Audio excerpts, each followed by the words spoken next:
Welcome to the Scientific Sense podcast, where we explore emerging ideas from science, policy, economics, and technology.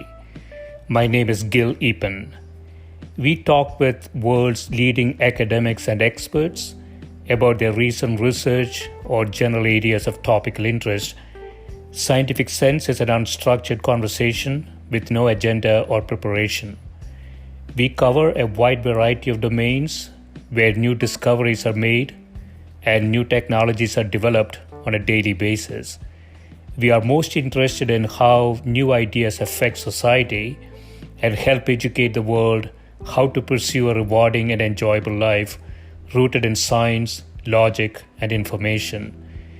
We seek knowledge without boundaries or constraints and provide unedited content of conversations with researchers and leaders who love what they do. A companion blog to this podcast can be found at scientificsense.com, and this podcast is available on over a dozen platforms and directly at scientificsense.net. If you have suggestions for topics, guests, and other ideas, please send them to info@scientificsense.com, and I can be reached at gil@eapen.info. My guest today is Professor Henry Yin, who's Professor of Psychology and Neuroscience at Duke University. His lab studies neural mechanisms underlying goal-directed actions. Welcome, Henry. Hi, Gil. Thanks for having me. Yeah, so thanks for doing this. So I want to start with one of your papers from 2015, Restoring Purpose in Behavior, in which you say that the dominant paradigm in the study of behavior today is a linear causation paradigm. This paradigm, you say, inspired by classical physics, assumes that causes precede effects, that the behavior of organisms is caused by antecedent events inside and outside the organism, and that future states such as goals and purposes cannot possibly cause behavior. Yeah, so this sounds very familiar, Henry. Not only in physics, and I'll talk to you a little bit about a similar thing going on in corporate finance, business decision making, and so on. But I want to get to neuroscience first, and so it seems like we have had this idea, right? Sort of an input-output mechanism, and that's how things work in the brain. Yes, I believe that's been the dominant assumption in neuroscience as well. It's really a legacy of the reflex arc tradition. And in neuroscience itself, I would say that one of the most influential people, early neuroscientists, was Sherrington, who really pioneered the study of this kind of input-output analysis using simplified or reduced so-called preparations, on which he removed the influence of the brain and looked at reflexive mechanisms in dogs. I think these days most neuroscientists probably don't believe that they're operating under the assumption of the sort of input-output or stimulus-response mechanism, but in reality, I would argue that in fact they pretty much follow the same paradigm. Yeah. So, I always wondered, Henry, some of the work that I do in artificial intelligence and computer science world, Mm-hmm. I think we have it completely wrong. So we have the digital computers, we have this deep learning neural networks that is fundamentally digital. Mm-hmm. But we don't really have. I don't think the brain works anything like that, right? Yeah, exactly. In fact, the Turing machine is a good example of an input-output system, and it's really the opposite of what I regard as the control organization or negative feedback control loop that is the basic building block of living organisms. So, so digital computers are, in my opinion, anti-biological. Um, but that's not to say that they cannot be used to model certain aspects of biological function. Yeah. I think they're actually very powerful machines that can be used for a lot of things. Yeah. So from a biological perspective, though, there are multiple issues. So one of the things that you really look at in this paper is this linear causation. And when we look at behavior, sort of the outcomes of a biological system, it doesn't appear to be something that takes in data, processes it, and puts out a behavior, right? It's much more. It's different from that.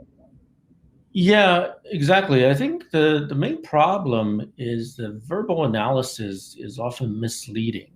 And in this case, I think the system is operating um, according to what I would call circular causation. And there's nothing mysterious about that. It's really the emergent property of simultaneous processes happening in a closed loop Yeah. system where you do have the input side, the afferent side, which the sensory input is producing effects on the output, right?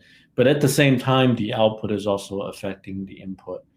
And in this kind of system, you can't describe the processes in a serial manner. So you can't just say for the other side to do things first, right? So they Yeah. don't take turns, but in fact, you have two systems equations that are essentially describing simultaneous processes. And with this kind of system, linear causation just breaks down. This is very important to understand because at the microscopic level, if you take apart, if you basically cut the feedback, and if you just um, take one component of the system at a time in isolation, it is an input-output device, right? Yeah. So the input-output properties are really the same in this kind of isolated component. However, if you put it together and the whole system is working as a whole, you don't have this kind of linear causation mechanism anymore. In fact, it's replaced with new properties. In fact, these properties are often counterintuitive, I would argue. Yeah. So I think that's essentially what's happening. But verbal analysis is so misleading because people often say this is also the basis for the classic sort of reflex chain analysis, where you have stimulus eliciting response, which in turn produces more stimulus, which so this would just go on stimulus response response stimulus, and this is actually the basis for a lot of influential work in computer science as well, Yeah. in reinforcement learning, for Right. example. Yeah. So the engineering and physics bias, I think, has been, it sort of looks at optimization of simpler systems, right? So we can observe inputs, we can observe outputs, and we say, let's optimize the heck out of that. But what you're saying is that when you look at a system that uses many components, they interact, they simultaneously interact in some cases. And it's not only that, there is a feedback mechanism, right? So it is not that the output is resulting in the outcome. The output is going back somewhere else to create some inputs, and it goes on like that. Yes, and you're absolutely right. The I think the key here is um, emergent property, right? Yeah. And I think the classic engineering or physics perspective is that, yeah, you take a simple system, you try to understand everything about this kind of system.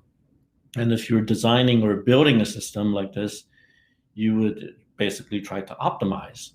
But I think in biological organisms, you're not really like that. In other words, you're not taking the perspective of the creator, like a God's view of things. But instead, of course, we have evolution. Things are selected based on how effective they are, right? So I don't think the engineering perspective is helpful in understanding biological control systems. In fact, I think it's actually responsible for most of the misunderstanding that we have about how biological systems control using feedback. Because, for example, in modern control theory, it's all about optimizing things. And it's really a little different from classical control theory when, things before the digital revolution, things were quite primitive and people had to rely on analog computing and very sort of, by modern standards, low quality parts, low quality components, less reliable components. And they had to make these things work. But in a way, just by chance, they real biological organisms because their components are not so reliable. I think that's the whole challenge. The challenge is to produce very reliable behavior using unreliable parts. Yeah, so that's really interesting. So as you say, digital computers are useful tools to model certain things. But I think that the path that we went down is probably incorrect. That we take that tool and we say, we could potentially model this complex organism that we carry, the brain, but there's really no reason to think that, actually, right? I mean, so we have a tool. Nobody thinks we can take a slide rule and model the brain with that, right?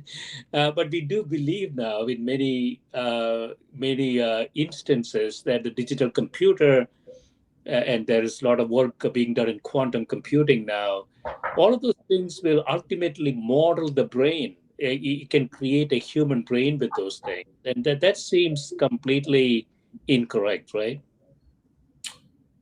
Yeah, I agree. I think, I think it's obviously incorrect, right? I think a good analogy would be, for example, we don't really understand animal locomotion, but cars are actually much more powerful in a way, as means of transportation. So we don't really ride horses anymore. And because we have wheels, we have, cars and automobiles and highways. And so in a way, that's much more powerful technology if you just want to go from point A to point B. But that doesn't mean that just because we understand wheels, we understand how animals move, which is actually a much more difficult problem, you see. And pretending that just because digital computers can compute using, sort of symbolic processing, you can add or you can do complex mathematical calculations using digital computers, which humans can barely do. That doesn't mean that the actual processing that's required is similar at all, right? So, I think it's been a huge misunderstanding and a very misleading analogy, but maybe it's inevitable because it's been the human tendency to use the dominant technological advance of the age as the analogy for the human mind or for how our bodies work. So I think that has historically been the trend. People used to use the clock or some kind of hydraulic, to describe biological processes, but now it's all about digital computing, information processing, and I would argue that these things have nothing to do with biology, but they're really dominant, and it's quite unfortunate. Yeah, Henry, as you know, there are a lot of people waiting for that singularity when that machine is going to come out of the garage and behave like the human and do everything, everything like the human.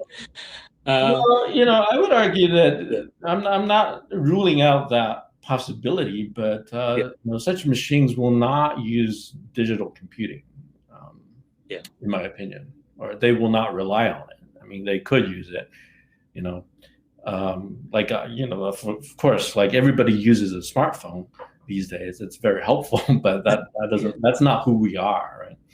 So, yeah.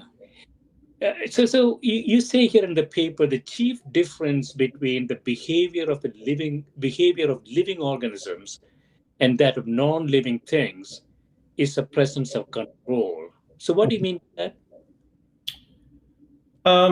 So I would define control as simply to keep a sensed variable at a certain value, or to reach that value. A very simple example is, obviously body temperature. And we know that in the human body, it's homeostatic. We have sensors for temperature. And more importantly, we have, I believe, internal representations, innate settings for our body temperature. And exactly how the temperature is controlled is currently unknown, but we have some clues. We know that probably innate neural settings are responsible for sort of representing the should-be value, the so-called set points for body temperature, and neural mechanisms are involved in maintaining that body temperature. So that's just one simple example, but of course, most variables are not homeostatic like that. So most variables are changing all the time. They're fluctuating depending on our needs. And so that's, but the key is, for that kind of control to occur, you must have some kind of negative feedback organization in which the variable output is produced, and through some kind of feedback function in the environment, able to reduce the error. So in other words, the error signal is self-reducing somehow. But that, of course, that's not always possible. In other words, control is not always possible, but of course, in living organisms, it does happen all the time. Yeah, so if I understand this correctly, Henry, so you have inputs and you create an output, but it's not the end of the story. You have some sort of a controller that looks at the expectation of the output and what was produced, and as you say, there is environmental effect on those outputs too. So most likely outcome is that you have an error from the expectation, and then you have to feed that errors back, right, to get the right outcome. Do I understand it correctly? Yeah, essentially, I believe what you're controlling are the input signals.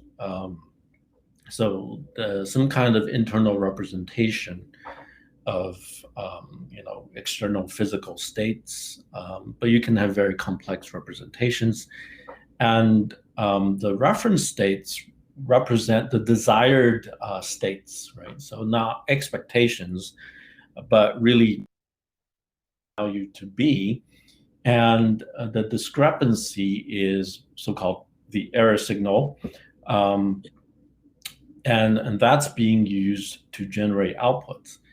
But this kind of model is quite complicated just because it's organized in a very complex hierarchy, and that reflects really the biological hierarchy. As you know, the nervous system is actually organized in a hierarchical fashion, right? So, so the key design feature here, which is actually quite different from what people see in engineering. So control engineers are not really familiar with this kind of design, even though they do have something similar. It's a hierarchy in which you have multiple levels. You have many levels. Each level really includes a number of parallel control systems, okay? And the higher level controllers adjust the reference settings of lower controllers.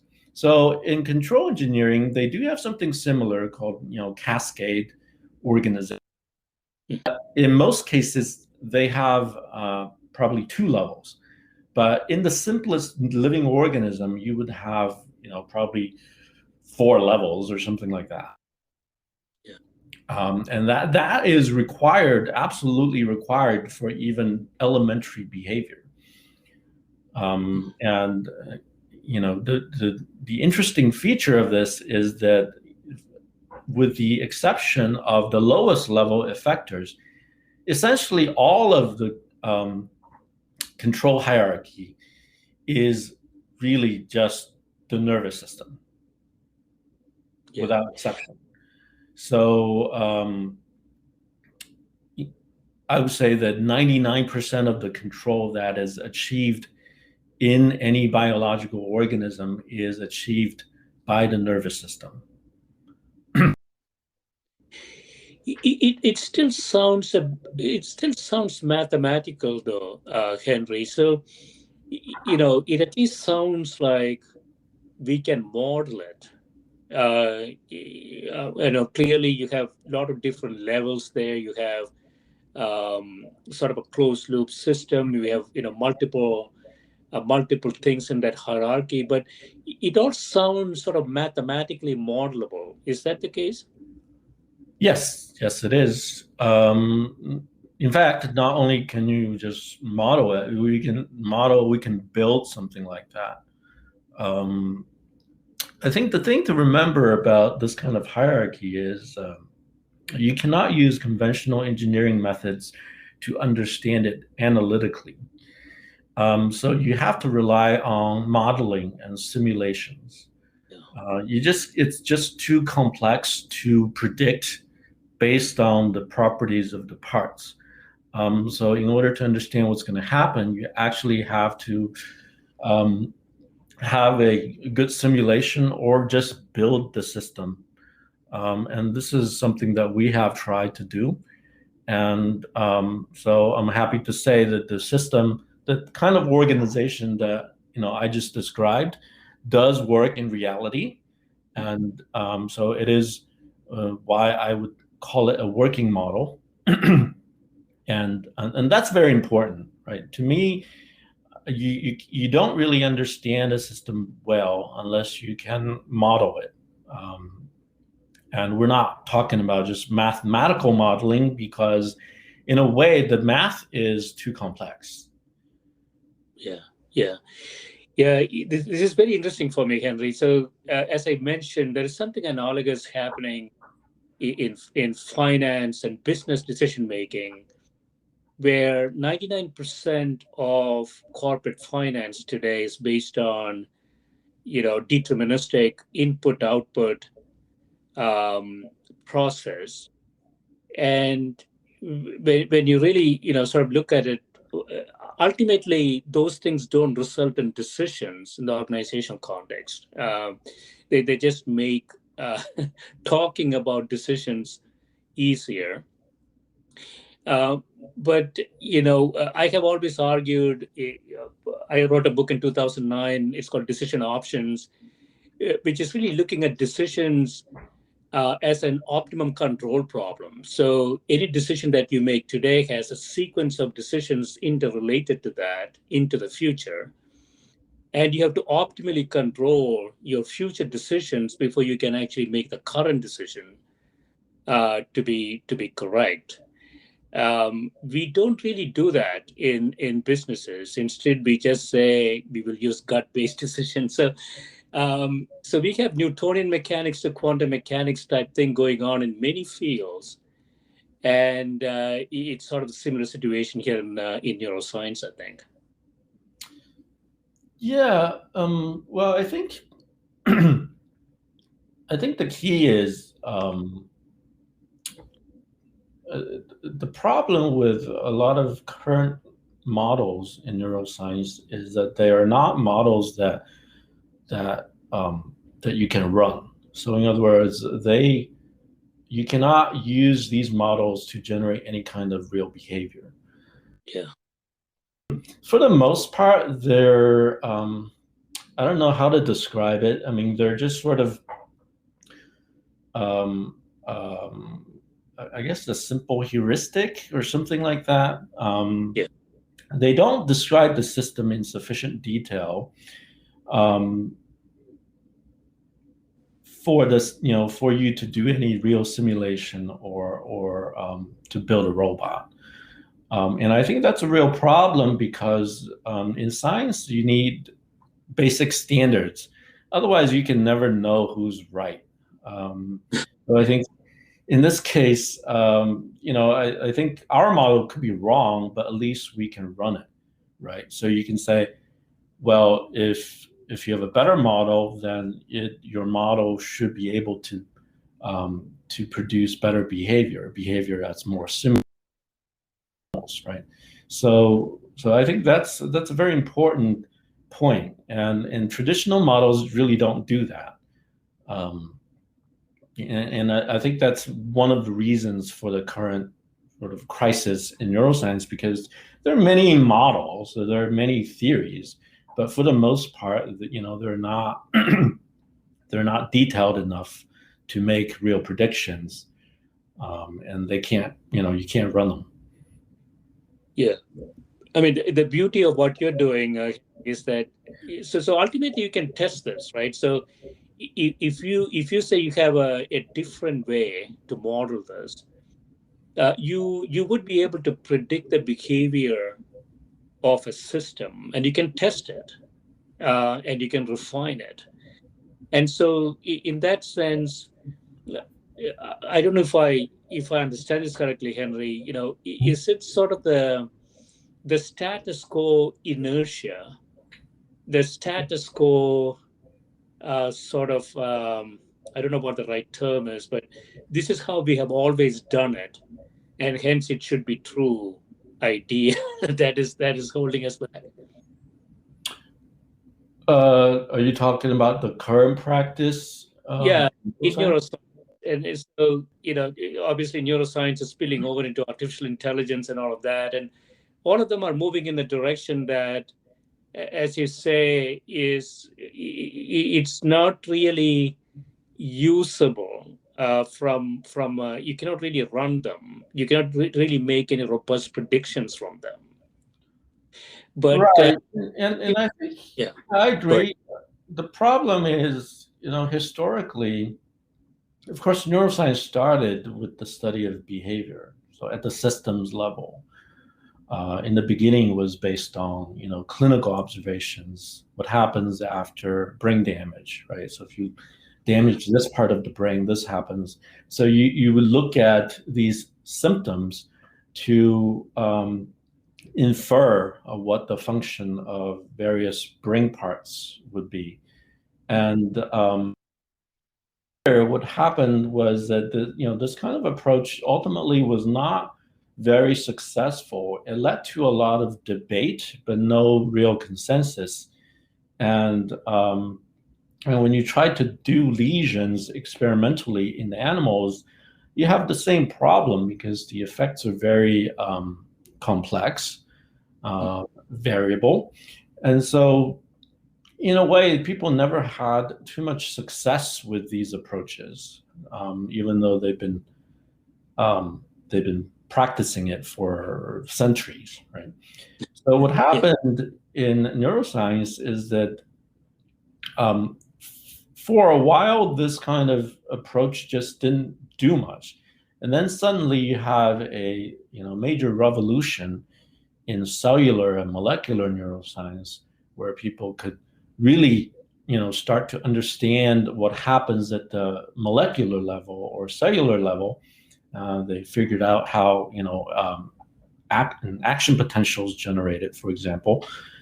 And then the sort of the focus shifted to these more molecular cellular processes, and behavior is no longer sort of topic, right? So for a while that was the case, and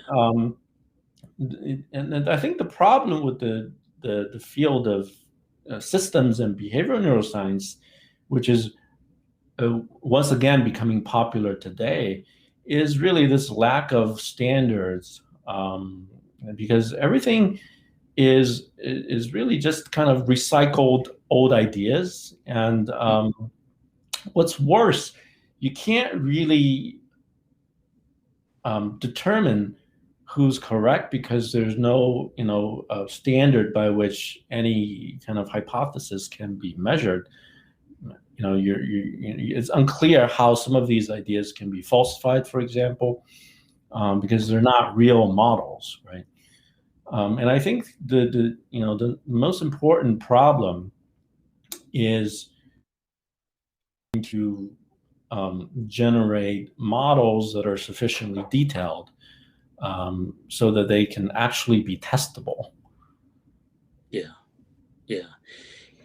There is also, Henry, if I understand this correctly, there is an issue between predicting outcomes of a system and the mechanics of that system. So we have gotten better and better from an engineering and physics perspective to really understand the mechanics. And if I understand you correctly, what you're saying is that the mechanics is an engineering, mathematical, physics problem, but it doesn't really do anything to systems behavior. So in some sense we forgot that's important. Well, I think part of the problem is that if you analyze any complex biological system, and if you really wanted to just zoom in and understand all the little parts, it gets very overwhelming. And in fact, I don't think you can really understand how the system behaves based on such microscopic analysis of cellular and molecular mechanisms. Yeah. Unfortunately, however, because that's the only field in which neuroscience has had much success, it is widely believed that this is how you should go about understanding the brain, that you really need to understand every synapse, every neuron, and how they interact functionally in order to understand neural circuit function or behavior. And I don't think that's the case. In fact, I don't even think it's ever possible to understand all these microscopic processes. Again, just remember that obviously Newton didn't know how every leaf falls, right? So, so I think what we need obviously is just we need physical laws. Of course, these laws are very different from Newtonian laws, but they're still laws. We need principles, right? Yeah. Yeah, it is. There is a fundamental difference between engineered and engineering systems and biological systems. And we have been trying to make that bridge between the two using tools that we have invented, but those tools don't seem to do a lot in the biological world, if I understand this correctly. Yeah, I think one of the things that's sort of interesting is that the basic negative feedback organization was discovered, the basic properties were discovered by control engineers. But at the same time, they were also the first ones to misunderstand these properties. And I think interesting to me because I believe the engineers had a very different perspective. Their goal is to design a system that they can use. And their goal is to basically inject some signal and make the system behave as they desire. But they never think about the possibility that a particular system could be autonomous.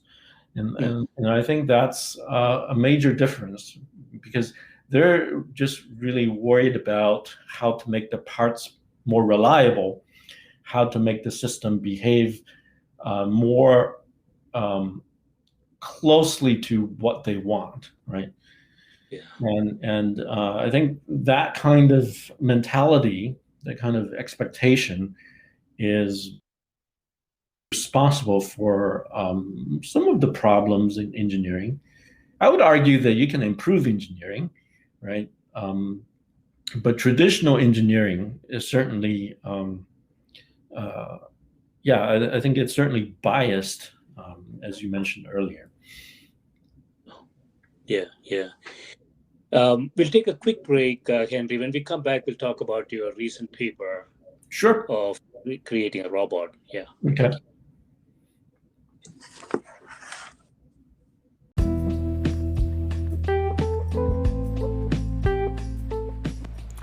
This is a Scientific Sense podcast providing unscripted conversations with leading academics and researchers on a variety of topics. If you'd like to sponsor this podcast, please reach out to info@scientificsense.com. So we're back, Henry. We were talking about the differences between physical systems and biological systems, digital computing, and let's call it biological computing. We have been trying to make a bridge between the two, but it doesn't look like we have succeeded really well there yet. And there may be good reasons for it because we are using tools that are very usable in the physical world, but don't really model how biological systems work. And you have a recent paper, Achieving Natural Behavior in a Robot Using Neurally Inspired Hierarchical Control, in which you say terrestrial locomotion presents tremendous computational challenges on account of the enormous degrees of freedom in legged animals and the complex and unpredictable properties of the natural environment and the effectors, yet the nervous system can achieve locomotion with ease. You mentioned in the previous session that we have cars and they work really good, but they're not really doing locomotion. Locomotion is a very, very complex phenomenon that animals appear to do, including us, really well. But I see sometimes, Henry, I've seen some robots that seem to be walking around pretty well.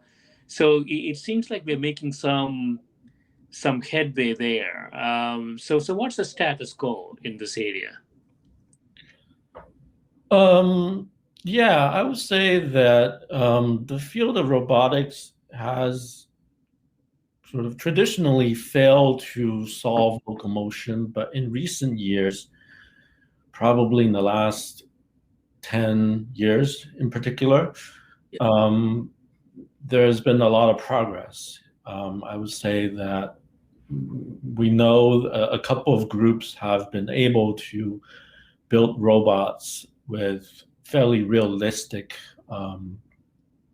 locomotion. Now, in some cases, we don't know exactly how it's done. And I would suspect that the approach is somewhat similar to what we described in our paper. Yeah. But I would say that this is certainly an area in robotics in which there's been significant progress. Yeah. So obviously, a really usable robot would be able to walk around anywhere. So it comes with uncertainty. It comes with the sort of the terrain features. And so the real challenge here is, how does the robot do it in a sort of a unfamiliar environment, right? Mm-hmm. So how do you accomplish that?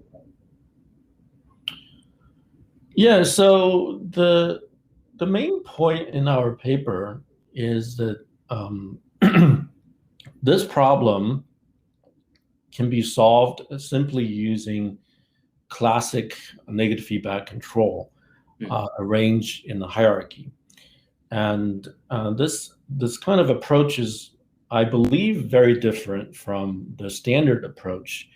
And I should mention that the key computation that's performed in our robot is basically a subtraction.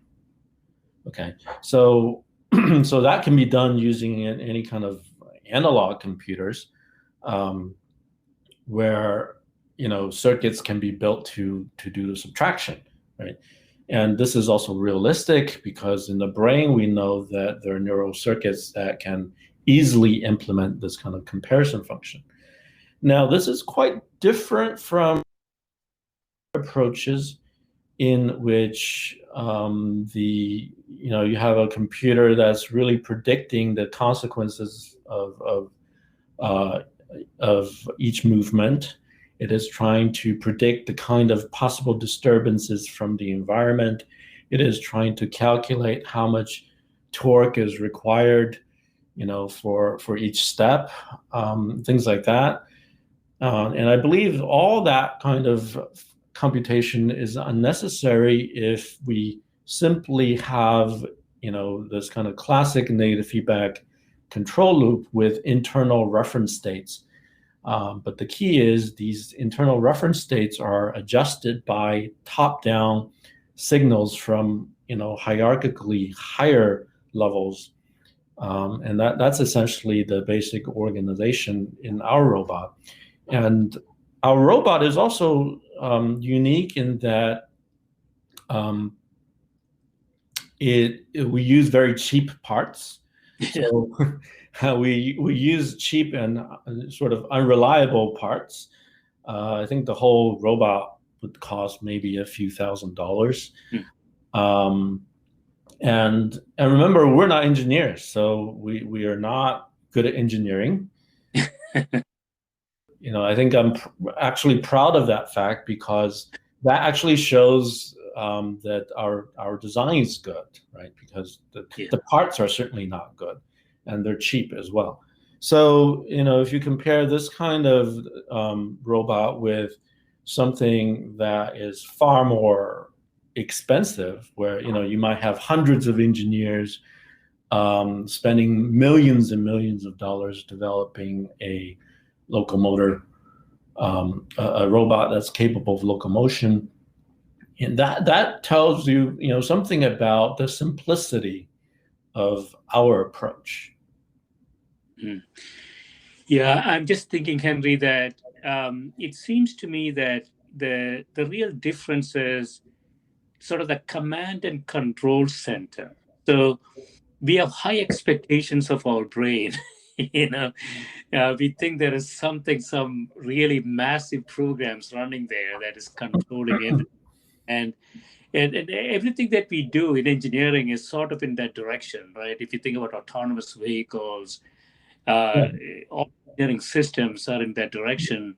If I understand this correctly, Henry, what you're saying is that there's a hierarchy of feedback control systems in a mechanism. And so if you arrange that in such a way that it can self-correct, it can measure and error correct in a systematic way, then you don't need a sort of a command and control brain to do it. Do I understand that? Yeah, essentially, I believe the wisdom of this kind of system lies in the organization, how the parts are connected to each other, Yeah. and it's not really it does not lie in any kind of very centralized sort of command and control system as you described it. So I think it's funny because in all the Hollywood movies, when you see these robots, you get this sort of subjective view of the robots. It's always like equations being processed and different variables being monitored and so forth. And yes, I think that's basically the opposite of how a real organism works. And I think that's a fundamental misunderstanding of our brain to think that that's how it works. And you're right. And we do have high expectations because obviously, we're so smart, right?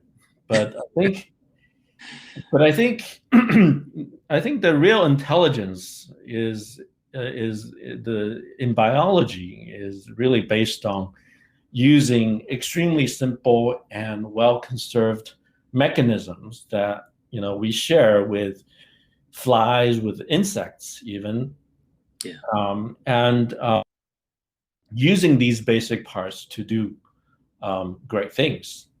And the whole game is really just hierarchical organization, I believe, properly organized. Yeah. And the energy consumption is another tantalizing clue why we are on the wrong track, right? Absolutely. So we have this data centers, we have huge computers. The last I looked at the statistic, 10-15% of the power production in the world is going into data centers. And if you need that much data, it's probably quite difficult to make intelligent decisions. And so are we coming to a sort of a fork on the road, Henry? Are we beginning to understand that the mechanical computing that we have been attempting to pursue potentially useful, as you say, in many, many contexts, but it has nothing to do with intelligence in any way? Yeah, well, personally, obvious. Yeah. Of course, I understand that many people don't understand this.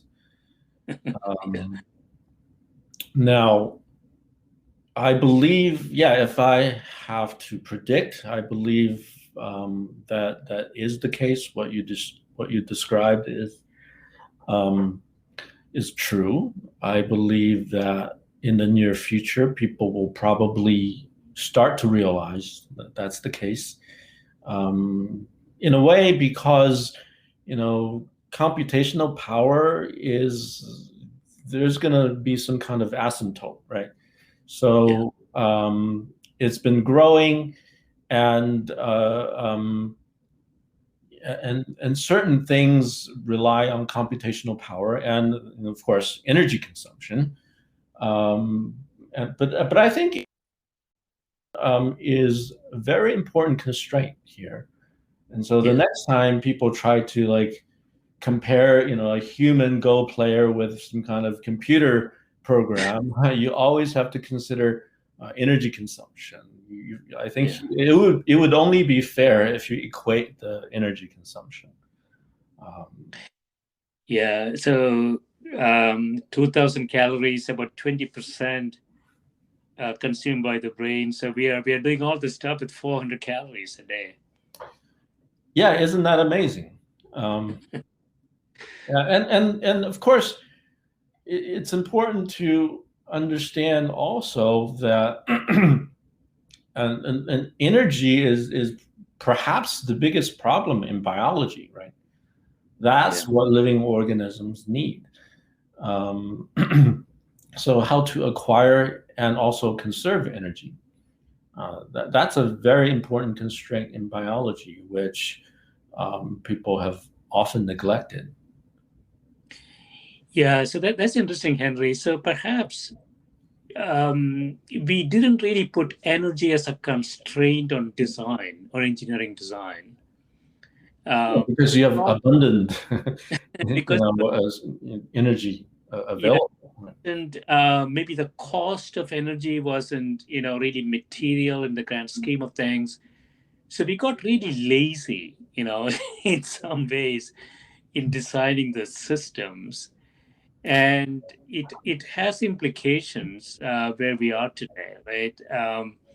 Anything that we do requires large amounts of energy, very large amounts of data. I don't know much about this, Henry, but the communication channels in the brain is working at a few bits of communications, and the brain seems to do pretty interesting things with it. It doesn't need the Amazon data center, you know, uh, to before it actually does anything. So there appears to be we have slipped down a path that is sort of lazy in some way, in my view. Absolutely, I agree. I think, to be blunt, I think much of modern science and engineering is intellectually lazy.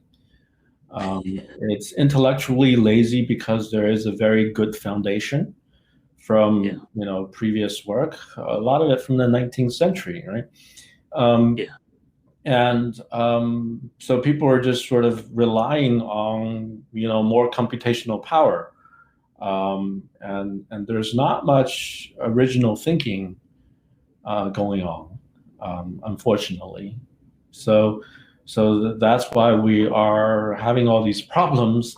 But I'm hoping that people will eventually realize, as you described it, these current models are not at all similar to living organisms, right? So we need a very different approach, and that's what we've been arguing in our papers.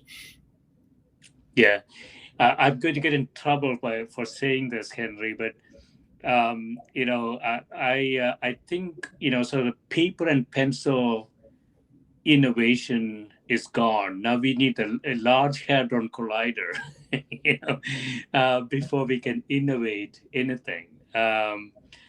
So we need machines that cost tens of billions of dollars before we can think, and that's a problematic path, I think. Well, I often use the sort of the Hollywood analogy here, because if you look at movies today, you have all these summer blockbuster movies, and it's the same issue because you just have hundreds of highly qualified professionals working on these movies, and it usually would cost $200 million to produce one movie, but the basic intellectual content is almost zero. And this is modern science in many ways, because people are relying on special effects. People are relying on production value. They're not relying on something like a plot, a story. And that's very unfortunate. But I think obviously human beings can do better. But unfortunately, I think it's just the fact that we've been, in science and engineering, there's such a good foundation that people have really relied on past practices and Yeah. instead of innovating. Right. So in conclusion, Henry, so I know that you think a lot about these things. As we discussed, there appears to be different directions in terms of understanding the brain or applying ideas from the brain. So where do you think, if you sort of look forward 5 to 10 years, where do you think we'll end up? There's a lot of advances in artificial intelligence, as they say, but it is fundamentally mechanistic from my perspective. So I see sort of a cap on that. I am clearly biased about this, but that is so. So where do you think it's going to go in 5 to 10 years? So I don't really have a problem with things being what you call mechanistic. I'm not sure exactly what that means, but obviously you don't agree with some of the popular approaches out there, and I feel the same way. It's hard to predict, right? I would say that given our own work, I would say that within 5 to 10 years, we should be able to build a fairly intelligent robot. What will be interesting is that the basic model is and does not require significant computation. Is that going to be at all similar to a human being? I don't know. I doubt it, but I think it will show the feasibility of a very different approach to studying living organisms and the brain. So, that's my hope. That's all I can predict, because, that's something that we are working on now. And I do think that in 5 to 10 years, we will be able to understand the brain a lot better, because I believe this approach is very promising, combining, experimental data, using experimental data to guide model building, obviously. So I think this is a very useful approach, and in 5 to 10 years, I hope to have some success. But as far as what will happen in AI, I don't know. I think it's hard to predict. It really depends on whether, in my opinion, whether people will actually listen to. Yeah, so that's sort of the fundamental difference in my view, Henry, that you say you can build practical robots, but it's not going to take significant computation. And so it's sort of a design difference in some way, which is there are a lot of systems working together. There is control, feedback mechanisms. There's a hierarchical sort of organization of the system. It's not like the brain is doing all of this somewhere. So that is sort of the fundamental difference in your approach, right? Yes, and I would argue that the important thing is there's a specific design, and you can't really deviate from this kind of design. So it's not like any hierarchy will work. Specific hierarchy will work. And not only that, even when you have this, the right anatomy, it doesn't mean that the system will work. You need the right, synaptic weights and so on. So it's actually a very specific design, and it's one that we're trying to discover by doing experiments and by modeling. But, it is highly constrained. So it's not like anything will work. But what will work, I believe, I'm actually quite confident about that, is a remarkably simple organization, and far simpler than what people currently assume, because they believe, that the brain must be able to compute all these things, even though, of course, I can't compute anything, right? I'm having trouble adding these days because, due to aging. So I don't believe that my neurons are, subconsciously computing all these things that I can't compute at all, right? So I think that's the distinction. Maybe I'm just relying on common sense, but I do think common sense is important. Yeah. Excellent. Yeah, this has been great, Henry. Thanks so much for spending time with me. Okay, thank you very much. Thank you.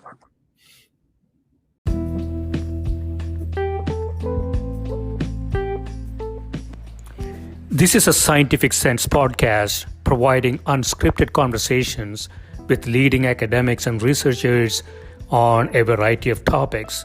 If you'd like to sponsor this podcast, please reach out to info@scientificsense.com.